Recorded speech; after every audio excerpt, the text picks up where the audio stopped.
نحمدہ ونصلی علی رسولہ الکریم اما بعد۔ معزز و مکرم سامعین، اللہ پاک نے قربانی کے ایام یعنی قربانی کے دنوں میں ہر صاحب نصاب پر جو مسلمان بالغ ہو، آزاد ہو، قربانی واجب قرار دی ہے۔ اللہ پاک نے قرآن مجید میں سورہ کوثر میں ارشاد فرمایا کہ فَصَلِّ لِرَبِّكَ وَانْحَرْ،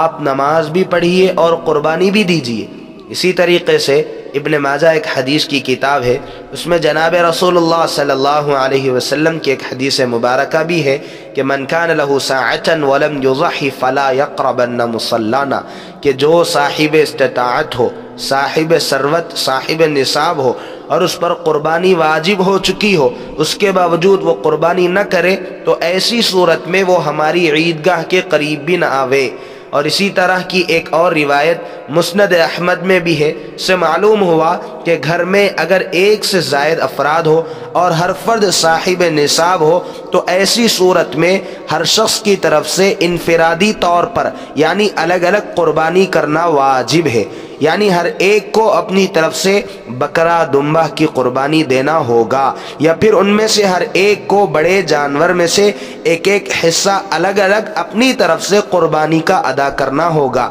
اگر یہ صاحب استطاعت ہونے کے باوجود پورے گھر والے مل کر مشترکہ طور پر ایک بکرا سب کی طرف سے یا بڑے جانور میں ایک ہی حصہ سب کی طرف سے لے رہے ہوں تو ایسی صورت میں ان کی قربانی ادا نہیں ہوگی۔ اسی لیے ہم کو چاہیے کہ قربانی ایک عبادت ہے اور وہ عبادت واجب ہونے کے اعتبار سے ہے، اسی لیے ہر شخص کو جس پر قربانی واجب ہو چکی ہو اسے چاہیے کہ وہ اپنی طرف سے ایک مکمل قربانی ادا کرے، چاہے بکرے کی شکل میں ہو، چاہے بڑے جانور میں حصہ لے کر ہی کیوں نہ ہو، پورے گھر والے مل کر ایک قربانی دے رہے ہو، اس حال میں کہ گھر کا ہر فرد یا کچھ احباب صاحب نصاب ہو تو واجب قربانی ادا نہیں ہوگی۔ اللہ پاک سے دعا ہے کہ اللہ پاک ہم سب کو صحیح علم و عمل کی توفیق عطا فرمائے۔